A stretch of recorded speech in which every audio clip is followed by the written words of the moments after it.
You will hear a number of different recordings, and you have to answer questions on what you hear.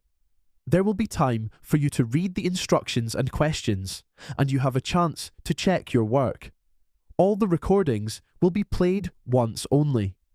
The test is in 4 parts. At the end of the test, you will be given 1 minute to check your answer. Now turn to part 1.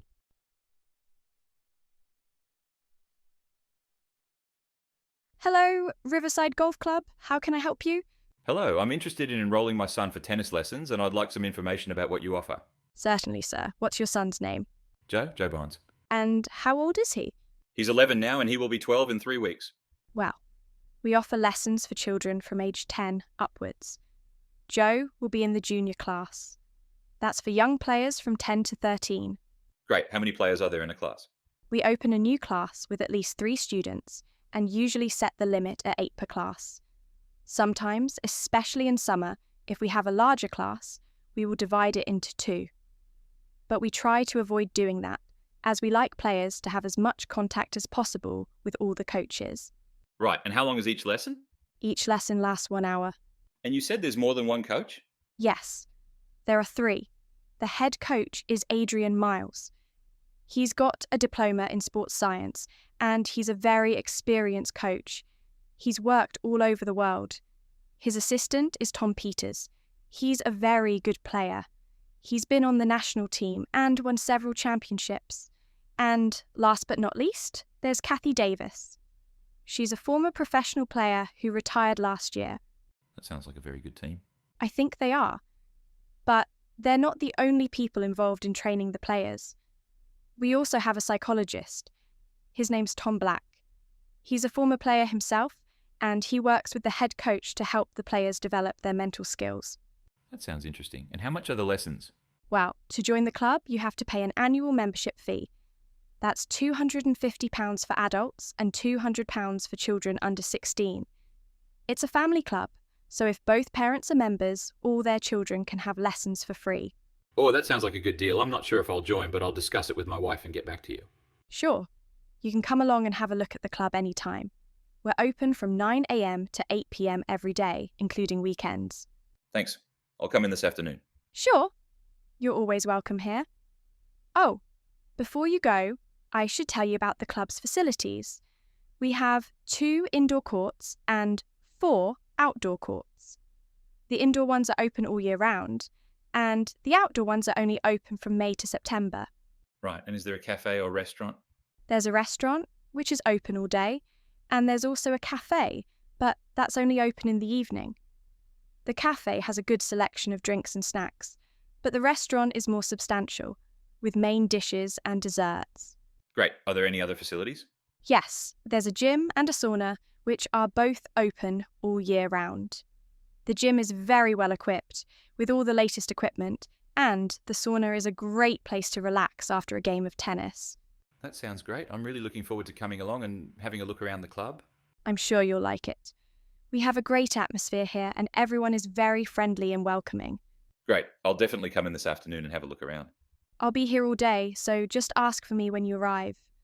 I'll be happy to show you around and answer any questions you have. Thanks. I'll see you later. Goodbye. Goodbye. Part 2. You will hear the speaker discusses the benefits of working from home, including improved work-life balance, reduced stress, and increased productivity, while also highlighting the challenges of isolation and the need for self-discipline. First, you'll have some time to look at questions 11 to 15.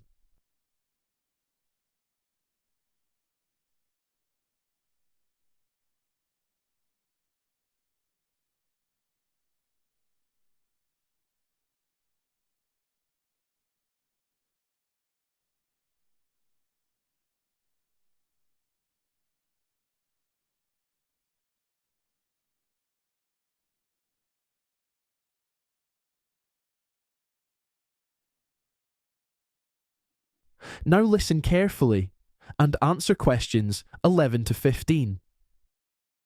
Good morning. I'm here today to talk to you about working from home. This is something that some people do full-time, while others, including many office workers, now spend at least some of their working week away from their normal place of work. In fact, some people believe that in the future, the majority of office workers may be based at home. There are certainly many advantages of working from home. One of the main ones is that it allows employees to have a better work-life balance. This is because it allows people to work more flexible hours. For instance, they can start earlier or finish later if they want to, or they can take a longer break in the middle of the day to do something with their family.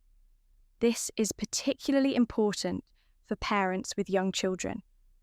Another advantage of working from home is that it allows people to avoid the daily commute. This can be a very stressful experience.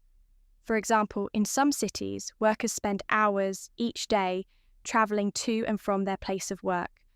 So, by working from home, they can save a lot of time and money and avoid the stress of travel. Another benefit of working from home is that it allows employees to create a comfortable working environment. For instance, they can choose their own chair and desk and decorate their workspace in a way that suits them. This can make people feel more relaxed and comfortable and therefore able to concentrate better.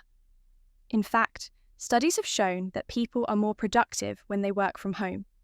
This is partly because they don't get disturbed by colleagues, which often happens in an office environment. Also, people who work from home tend to take fewer days off sick. However, there are some disadvantages of working from home. One of the main ones is that people can feel isolated. This is because they don't have the same social interaction with colleagues that they would have in the office. This can lead to feelings of loneliness and depression. Also, people who work from home can find it difficult to separate their work and home lives. This is because they are in the same place all the time, so it can be hard to switch off from work at the end of the day. Another disadvantage of working from home is that people can find it difficult to stay motivated. This is because there are often more distractions at home than in the office. For example, people might be tempted to watch TV or do household chores instead of working. This means that people who work from home need to be very self-disciplined. Before you hear the rest of the conversation, you'll have some time to look at questions 16 to 20.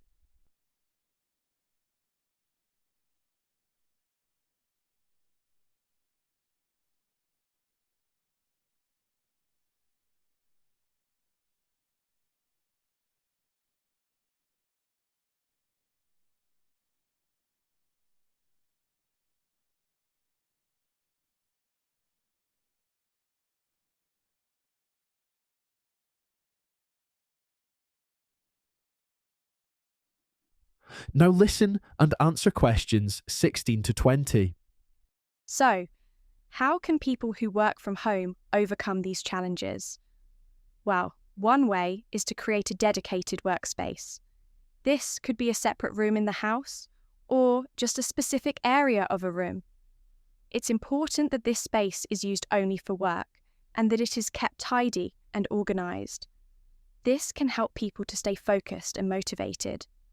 Another way to overcome the challenges of working from home is to set a routine. This means getting up at the same time each day and starting and finishing work at the same time. It's also important to take regular breaks and to make sure that you have a proper lunch break. Finally, it's important to stay in touch with colleagues. This can be done through regular phone calls, video calls, or emails. It's also a good idea to arrange to meet up with colleagues in person from time to time if possible.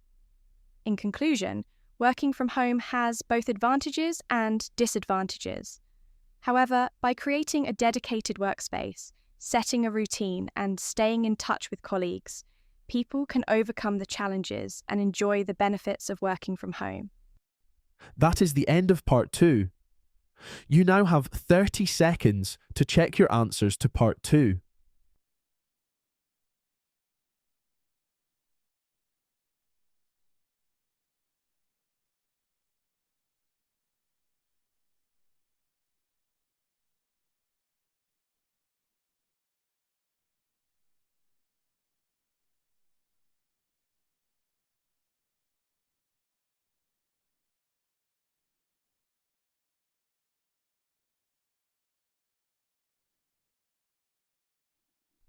Now turn to part 3. Part 3. You will hear two students, Harry and Andrea, discuss the challenges of their drama course. First, you'll have some time to look at questions 21 to 26.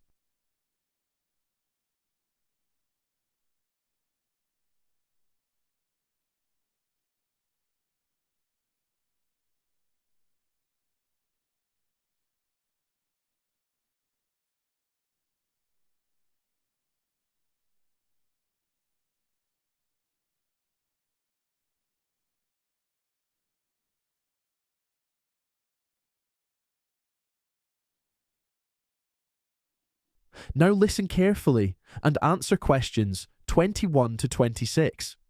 So, Andrea, we have to do a short summary of our work experience on a farm. Right. My work experience was a real eye-opener. I shadowed a vet, and I saw how hard it is to care for sick animals. It was much more demanding than I expected. I had the same experience. I was amazed by the strength of the farm workers. I found it physically demanding, and it was so hard getting up at 4 in the morning. Yes, I was always exhausted by the end of the day, and I had no idea how many skills you need on a farm. I thought it was just manual work, but it's really hard to do well. Yes, because you have to have a lot of technical knowledge and there's so much to do on a farm. I'm not sure I'd want to work on a farm. I think I might. It feels so worthwhile. Well, I wouldn't want to be a farmer, but I'd like to be a vet. I think that would be really rewarding. Anyway, we've got to write about our work experience in the assignment. How many words? I think it's 1,500, but I'm not sure how we should structure it. We should ask the tutor in tomorrow's class.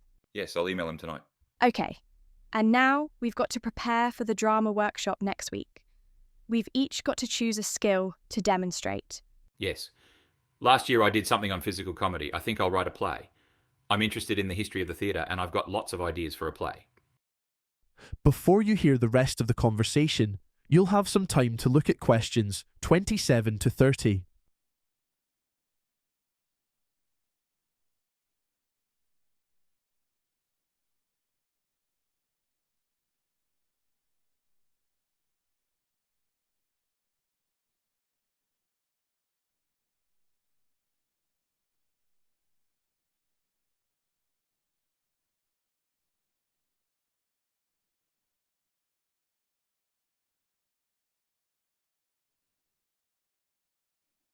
Now listen and answer questions 27 to 30. I'm sure you have. I'm going to do mine on using puppets to tell a story. That sounds like fun. I've never worked with puppets before. I have. I'm sure you'd like it. I've still got to do a presentation on a video. I've got to watch a short film and then give a presentation about it in class. I've already done that. I watched a film about a girl who goes back to her hometown after her mother dies. She's been away for 10 years and she's really changed. She's a very different person from the girl who left home. That sounds interesting. I've chosen a film about a boy who's in a wheelchair, and he keeps a diary about his life. He's a very good writer, and he's a really interesting character. I'd like to see it. I've got to write a report on a play. I've already seen the play, but I haven't written the report yet. I've done that. I'm just finishing a short film I've been making with some friends. We've been filming for a few weeks now.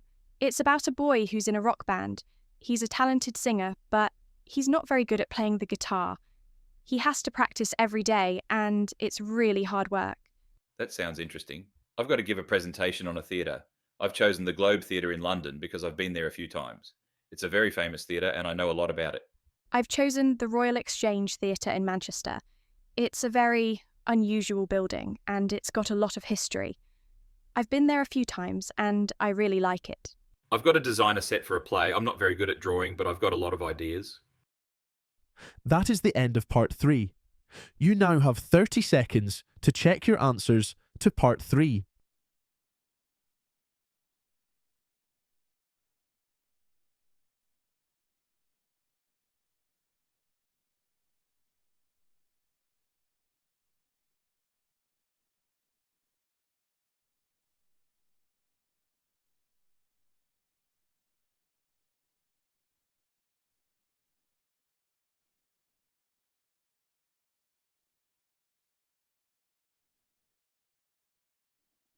Now move to part 4.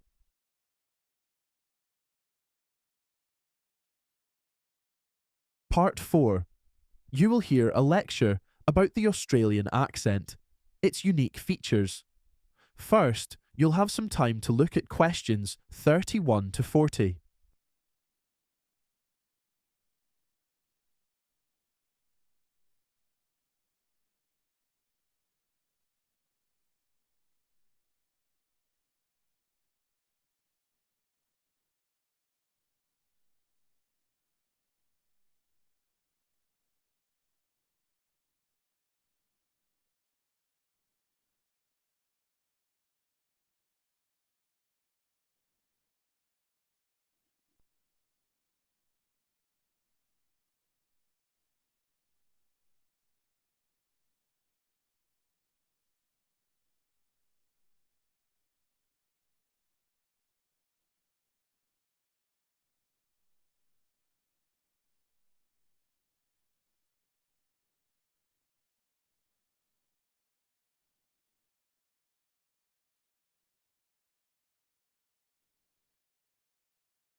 Now listen carefully and answer questions 31 to 40.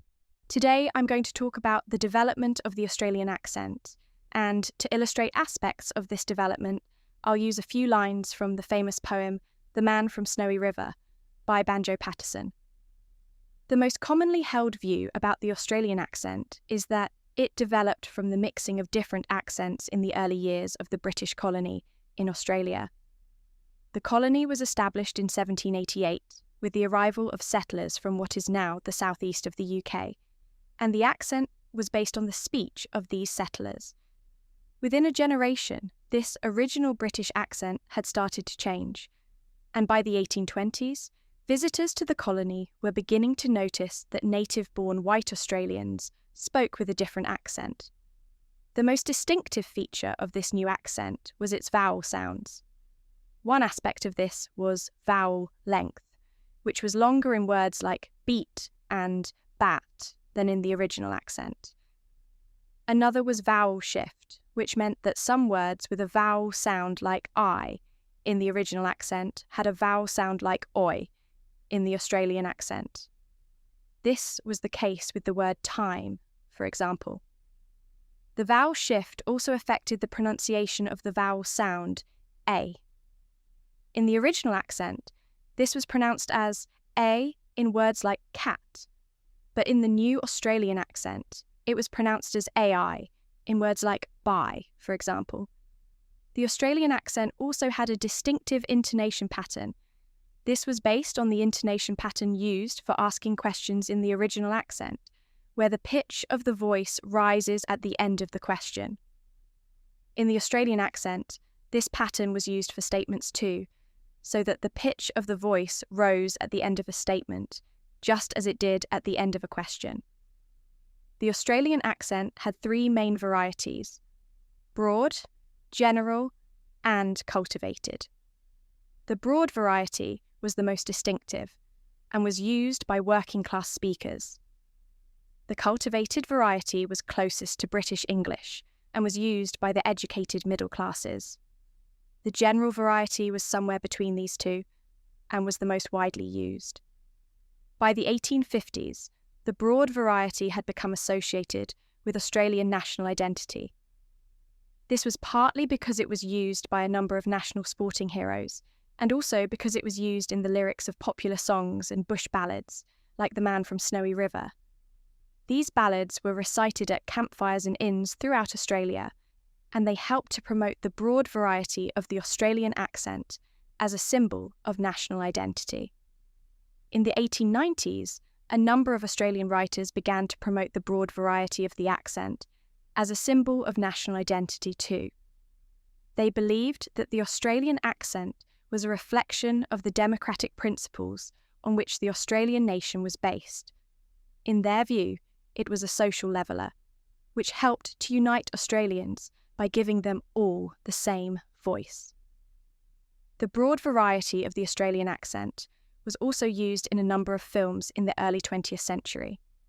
These films were very popular, and they helped to establish the broad variety of the accent as a symbol of national identity, both within Australia and overseas. By the mid-20th century, The general variety of the Australian accent had become the most widely used variety, but the broad variety was still used in films and by national sporting heroes. It was also used in the lyrics of popular songs and by Australian prime ministers, all of whom helped to promote it as a symbol of national identity. That is the end of part 4. You now have 30 seconds to check your answers to part 4.